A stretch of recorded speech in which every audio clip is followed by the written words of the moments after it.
2015, we were managing a company that was a global company. We had operations in 30 countries. We were really working to improve the operation. And then when things were going well, oil price crashed. And now what do we do with all of that pressure? No one jumped ship.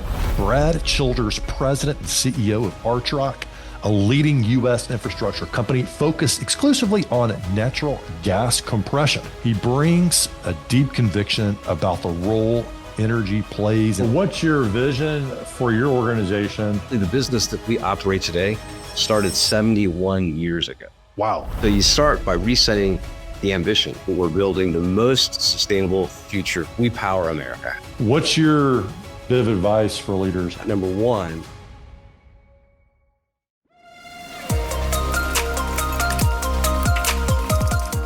hey there, everybody. Welcome back to Lead the Team. So what powers the modern world and who keeps it running behind the scenes? Well, today's guest is Brad Childers, president and CEO of Archrock, a leading U.S. infrastructure company focused exclusively on natural gas compression. Now, with over a decade of CEO experience, including 5 years leading a global oil and gas services company, Brad has spent his 30-year career at the intersection of energy, innovation, and strategy. He brings a deep conviction about the role energy plays in advancing human progress. That's right, human progress, liberating humanity from darkness, cold, and toil, and a sharp eye for identifying what's coming next. Today, he's going to reveal how he approaches strategy and execution and the very mindset he uses to drive long-term value and the evolving energy landscape, which is vital for us all. Brad, welcome to Lead the Team. thank you, Ben. That's quite an intro, and it's great to be here. Man, so good. And I'm glad today we get to shine a light on an industry and a niche that I like a lot, that's vital. I think a lot of people don't know much about. So what is so exciting about natural gas compression and why is it so important to us? A few thoughts. One, clearly we're in a transition phase right now where just even a year ago, all the talk was about alternative energy and green energy. And oil and gas, sort of the very traditional sources, fuels and feedstock from which we get most of our power, like 40% of the power in the United States comes from natural gas, was something that candidly the world from a policy perspective was thinking they needed to use either as a transition fuel or just migrate away from. Mm-hmm. And in today's environment, with the incredible demand we're seeing for power, for export as LNG to help power the world, as well as all of the data centers and AI demand, the recognition, the practical approach has set in. And it's oil and gas in particular, it's cool again. And it's such a critical part of the world's energy infrastructure that it's nice to be back on what is not perceived as the wrong side, but rather the right side of helping to generate power in America and in the world. And so what is, like when people hear natural gas, okay, I get natural gas. What is the compression piece of that and why is it so critical? Yeah, I know that this is one of those upstream businesses that some folks will not have any familiarity with. But when you think about hydrocarbon production, oil comes out of the ground, gas comes out of the ground. And in order to transport it through the pipelines, through the infrastructure, to get it from the oil field to the power plant or to the gas processing plant or to the refinery, you typically have to energize it. So for oil, you use pumps, pipelines for power pumps. Otherwise, oil goes nowhere. For natural gas, it's not pumps, compress it. That provides it the gas, the energy that allows it to move through the infrastructure system and come to both power our power plants, heat our homes, show up on our burner tips, our restaurants. And that's why we ambitiously describe our business as we power a cleaner America, because I know that it's a real gift. When I walk into a room, any room or a restaurant, I know that when the lights come on, when the food gets cooked, when the heating occurs, the clothes get cleaned, that we, not theoretically, we likely touched the molecules to help do all of that just further upstream by compressing the gas to allow it to move. So if it's not compressed, it can't get to your stove. It can't get like it doesn't go anywhere, right? And it's a very specific technique and technology, right? That has that flow, like including the pipelines piece of that. Absolutely. Absolutely. So our business Yep. is really concentrated in the oil field, and wherever you have production, compression is required. It's everywhere. It's ubiquitous. It makes it a really good time to be in this business because as we look at natural gas production growth ahead, we see that just a ton of molecules are going to be required to help power America and to export as LNG to power the world. All of that's going to require compression. It means that we're in a very sweet spot right now of energy infrastructure growth. So, what is happening in the world that energy demand is escalating so quickly versus what it's been the last 100 years?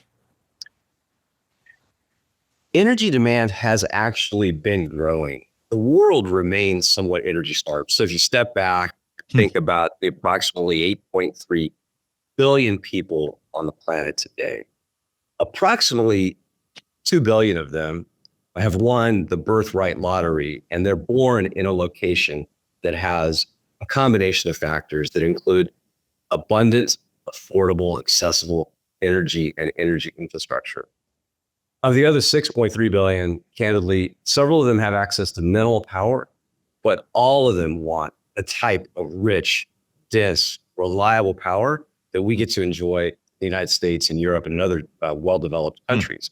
And so we've not come close to meeting the energy demand in the world because the rest of the world really wants that same level of industrial capability that transforms economies, that transforms lives, that we get to benefit from, and candidly, that we all take for granted our states.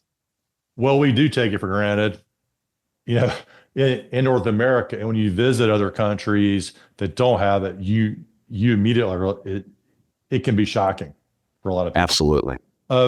So is natural gas the thing? So a lot of people might say, well, we should do solar or we should do wind, or there should be all these alternatives. Is that I'll say a real world solution in the near term? And is natural gas a better option? I'm a believer in all of the above. Different power sources are going to be suitable for different contexts, different environments, and different needs. And I think solar certainly is a big part of the future. I think nuclear is going through a renaissance right now as well. Yep. And that offers a really dense, reliable level of power for the future that I think we're seeing a reinvestment in. And I'm a supporter of that. But natural gas is one of those resources that it's abundant, it's affordable, the infrastructure is there, and we can really leverage natural gas to help meet a lot of immediate power demand, both through pipes in the United States, as well as by exporting it as LNG to Europe and to Asia. So as a CEO of a natural gas compression company, do you see yourself competing with all these other nuclear, coal, all this other stuff? Or do you have a different mindset with how you look at fulfilling the world's energy needs? The competition is not direct. What I mean by that is we don't typically find that we would be attached to projects that would be displaced because of other power sources.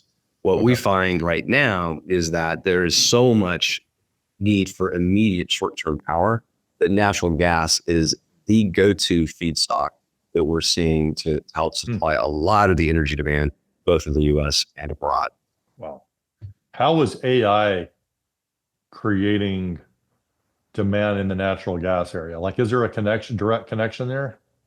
Well, the direct connection is the amount of power required to help fuel these data centers that are processing all of this AI demand is really spiking the demand for natural gas for the next 5 to 10 years.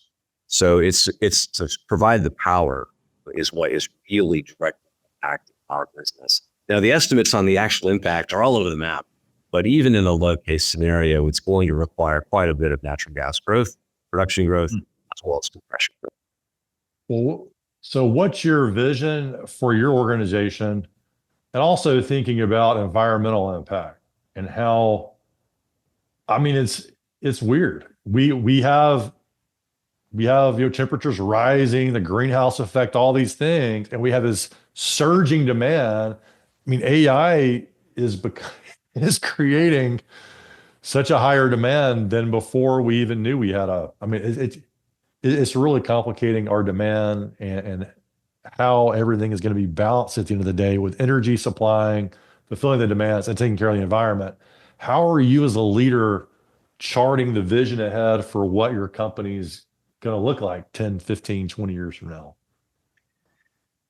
It's a really interesting time to be in the traditional oil and gas, but especially in the natural gas space right now because of the intersection of some of these factors that we've just cited: growing demand, environmental concerns, technology. Yeah.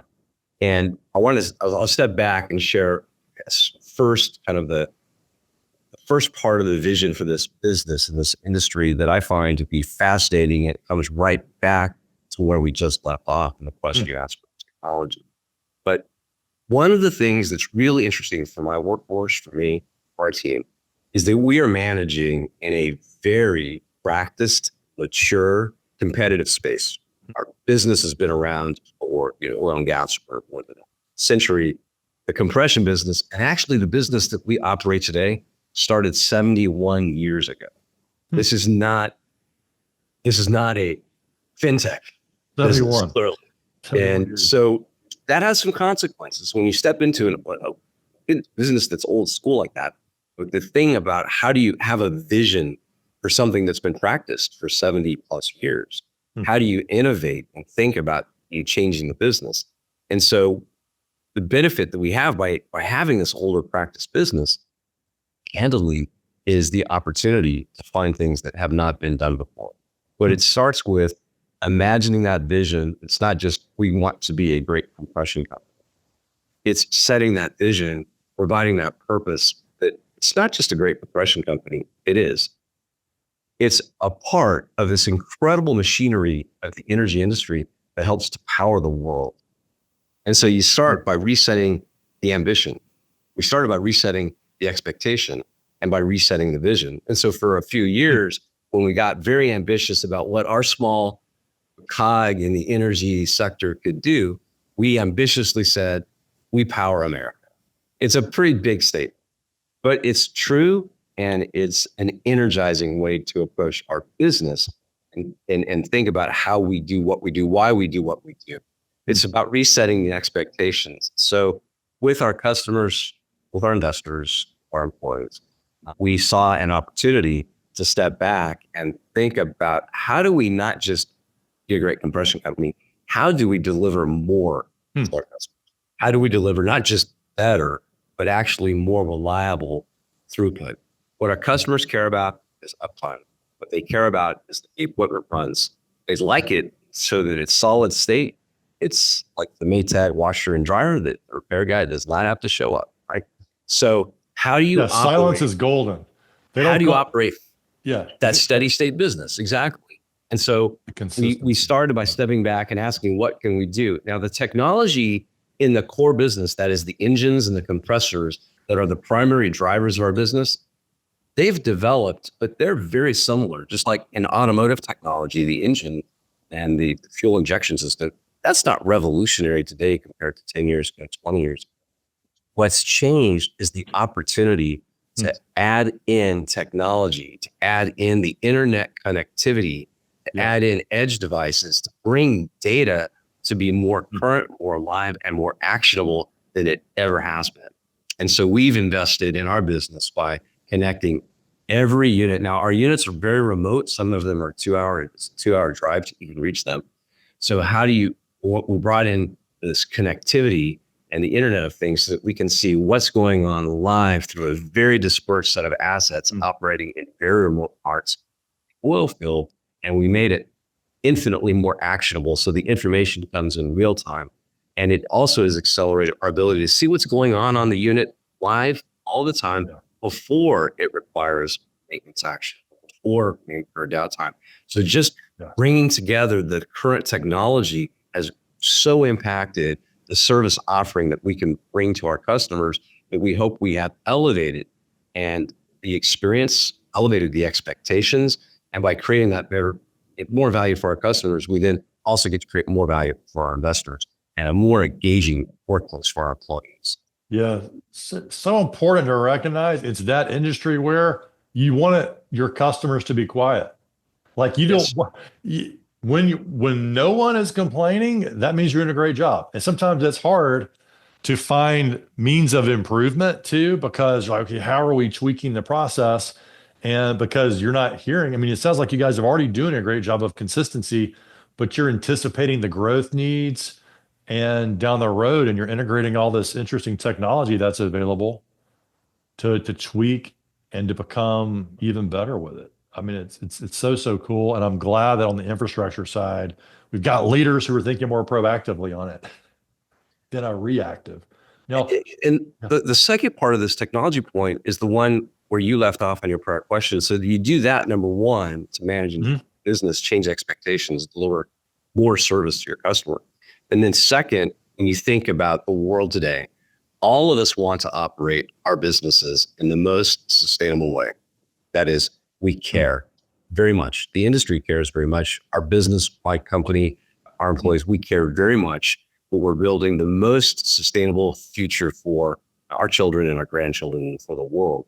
And so when you think about that sustainability point and how we can operate and even use traditional oil and gas that could be a benefit, that is to power a cleaner America. How do we think about that? It comes in three short things, really. The first is that the more we use natural gas to displace coal for power, the more sustainable and the lower CO2 emissions we have in the world.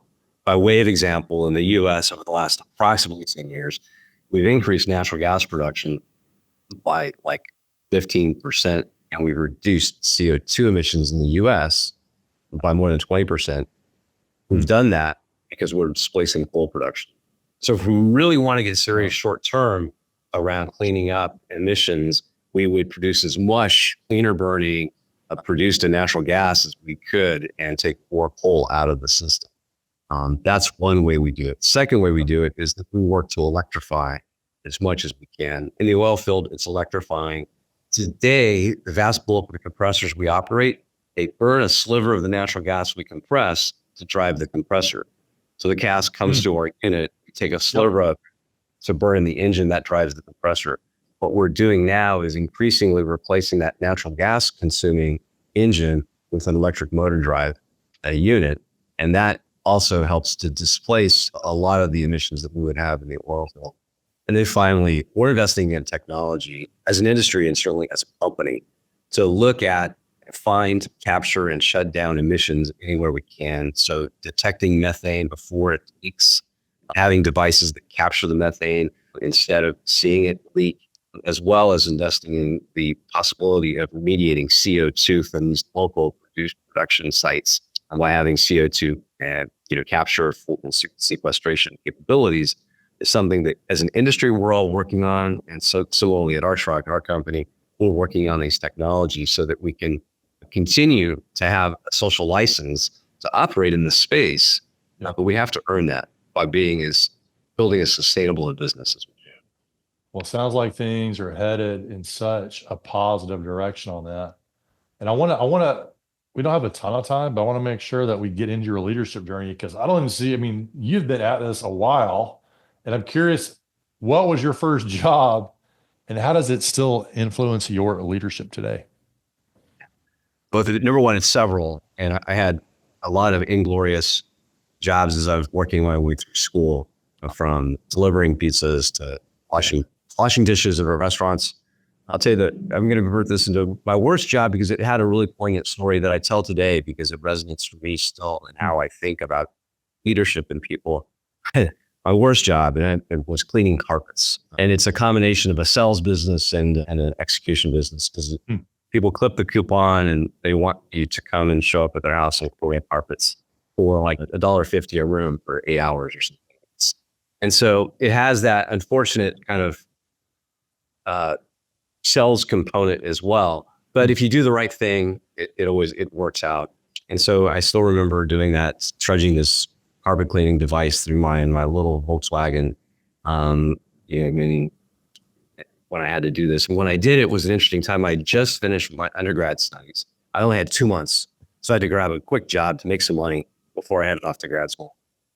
And so I was cleaning carpets. But I remember this one couple in Riverside that I encountered, an older couple, really nice, great pride in their home. They were so nice. And so I went in, cleaned the carpets and did a nice job. And they wanted to talk. And they had a daughter who had just gotten into UCLA. And so they're very proud. It's a granddaughter, just got into UCLA. And they're very proud of her. And so I did my best. I did I hope a great job for this couple. They were sweet as could be. And I remember they came to me after when I was cleaning up and they said, "Hey, so cleaning carpets, how's it going? Do you think you'll, our granddaughter, you see yourself going to college?" I remember saying, "Well, actually, I just graduated college and I'm heading off to grad school." And they're like, "Oh, that's really nice." So I continued packing up, and I had all the windows in their home open so that they could dry things out. Doors open, and they're in the kitchen. And as I'm doing my last bit, they're at the kitchen table talking, and she says to the husband, wife says to the husband, "Think you really went to college?" I apparently had that look, and the husband says, "He's just making polite conversation." And what I love about the story is not obvious, and it's that in the moment, I was very proud of the fact that we did a good job and that they were proud of their granddaughter and they wanted to share that and they felt great. It was about how they feel about the job I did, about the person I was, and when I drove off, they're happy about the experience. And that's one of the most important leadership lessons that was crystallized for me by one of my former bosses, who's one of the best bosses I ever had. And what his name was Steve. And what Steve did that I loved a lot is that when you showed up to meet with him, it didn't matter if he told you yes or no to whatever you asked him. He was happy to see you. He was engaged in the conversation. And even if he said no, even if he said heck no, you're still happy for the experience of having no. In other words, you can make every experience and every touch as basically either a pleasant, a meaningful, and insightful, certainly a positive experience. And that's really, to me, a real attribute of great leaders is that they lead other people to success. They make other people feel good. They make other people feel successful. And that was just a key moment. And it started with how that interaction happened on that really horrible job. So good. So good. When's the time you had an unexpected twist or failure in your career, and how did it lead to your success or growth on down the road? Yeah. So it's a long list. The time that I remember the most, that was the most humbling, in 2015, we were managing a company that was a global company. We had operations in 30 countries, 30 states in the US. We had 12 product lines. And we had like 9 to 10,000 employees and contractors all over the globe. And we were really working to improve the operation, and the team was doing a great job. And the operation was really improving, so much so that we came up with a new strategy, which was to cut the company in half and rationalize the operations. And so we spun all of the international operations at Spine up to our investors, together with some fabrication businesses. And it was a good transaction. It worked well. A new team came in to run that part of the business. I retained the part that I have today. And immediately from that success of 2015, when things were going well, oil price crashed, and 2016 happened. Industry conditions were deplorable. Oil price down to $26 a barrel. Company performance, customers were stopping activity. Our company performance was not good. We took the very hard decision at that time to cut the dividends. And concurrently, we had one investor who didn't like what we were doing at all, and so took an activist position. It's a very public thing for an investor to do. And we had a very difficult legal proceeding that came out of the woodworks as well from that time. And so I was sitting there going, 2015 was great. And 2016, now what do we do with all of that pressure? And when you're, as a public company, it's all visible public pressure. You're getting whiplash. Yeah, it's in front of the camera, so to speak. And so that was so challenging to work through. And to the basic lesson, though, that I took away from that was that Number one, how we built the team and the team we had. So I'm going to start with my board.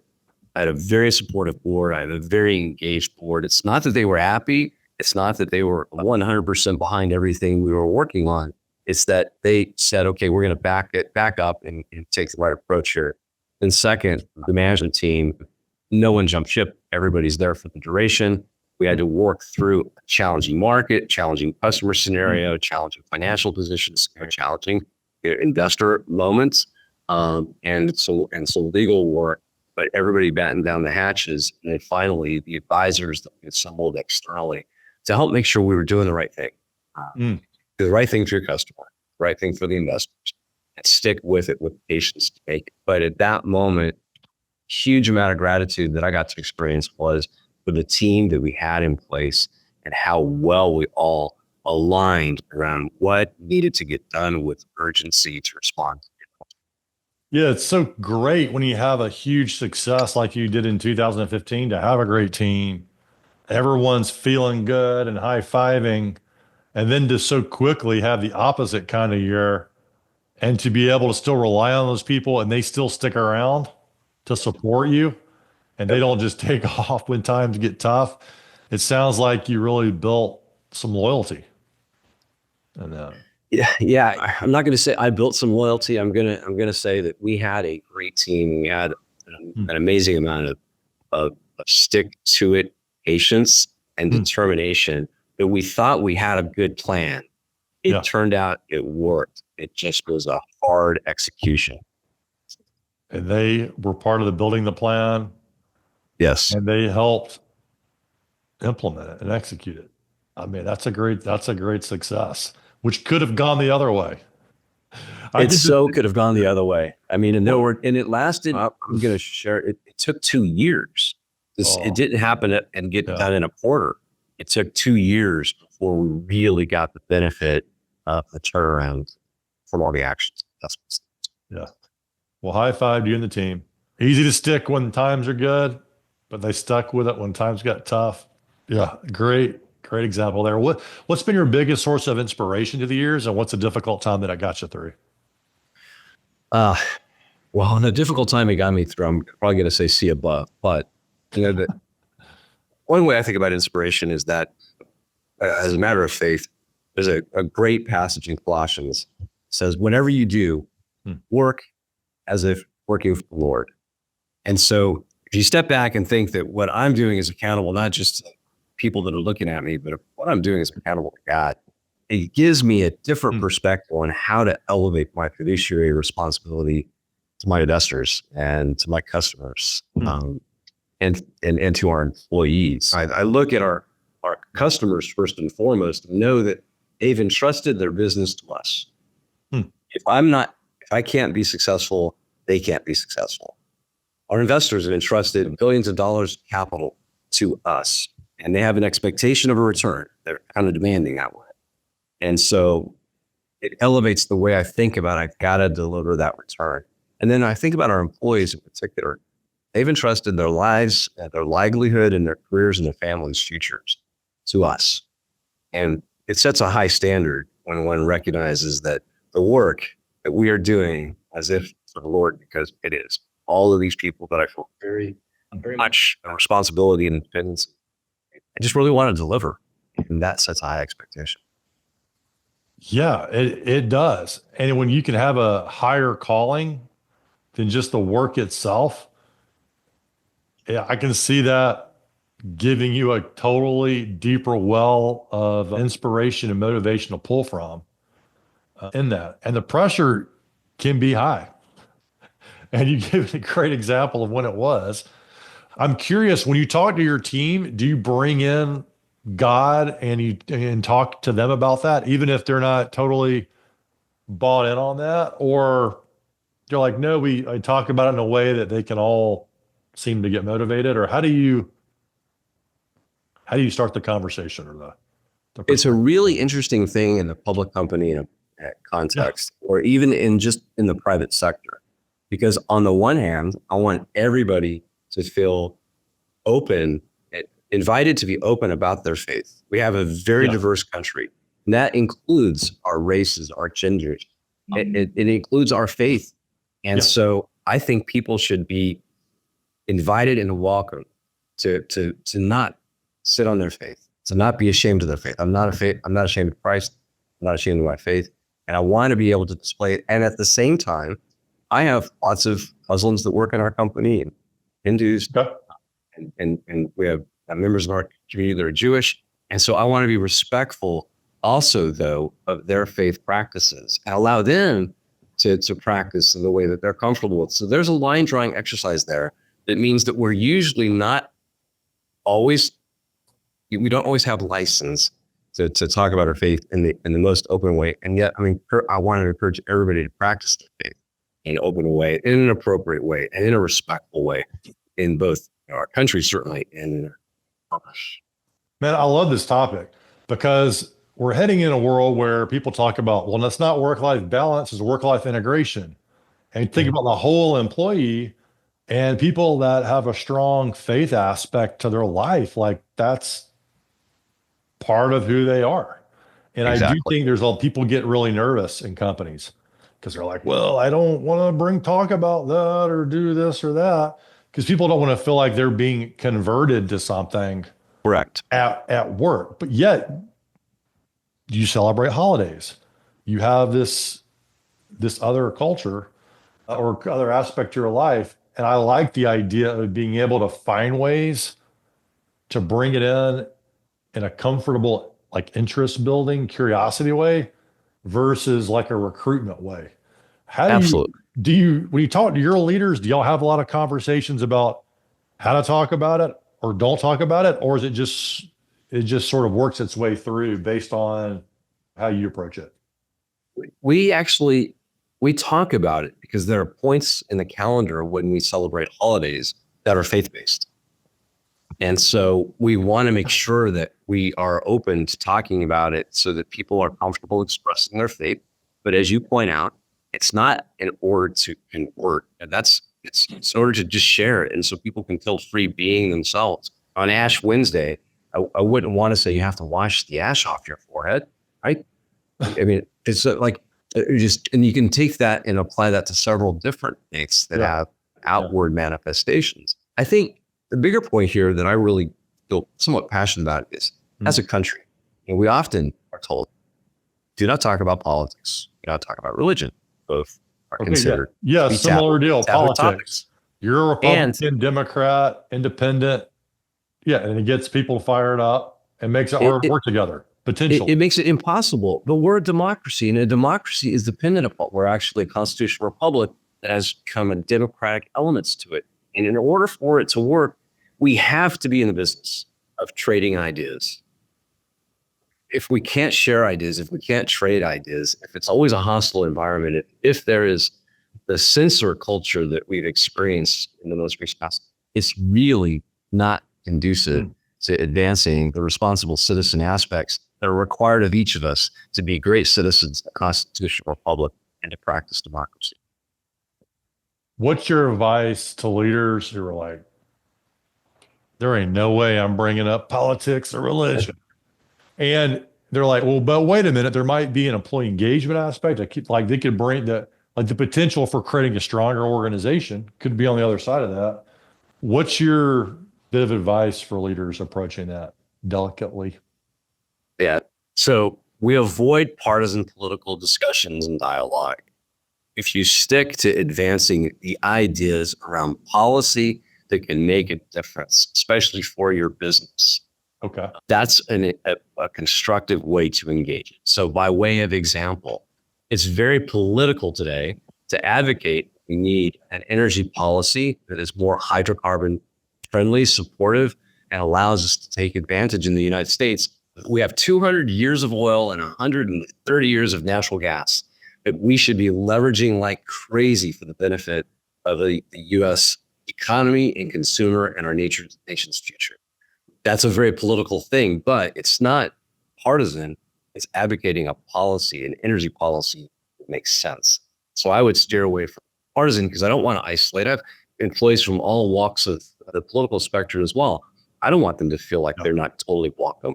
So I don't I avoid partisan politics, but I stick to policy in my discussions with employees and stuff. Yeah, I worked there for over a decade at Honeywell, and that was a similar approach. There, we had I forgot the name of it was a specific organization that was the focus, and you could join as an employee or not. And they had conversations, they had seminars, and I never felt like I had to be a part of that. And I didn't do it for several years. Yeah. But when I sat down and talked to one of the executives about it, and I'm like, man, this sounds really interesting, because it was like, hey, what are the policies out there that could help our organization grow in a positive way?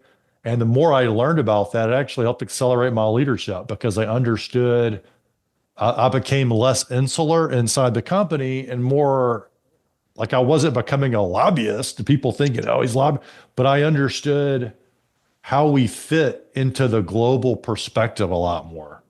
And it ended up being a very positive thing. So One more thought on that yeah, is that close this down with that.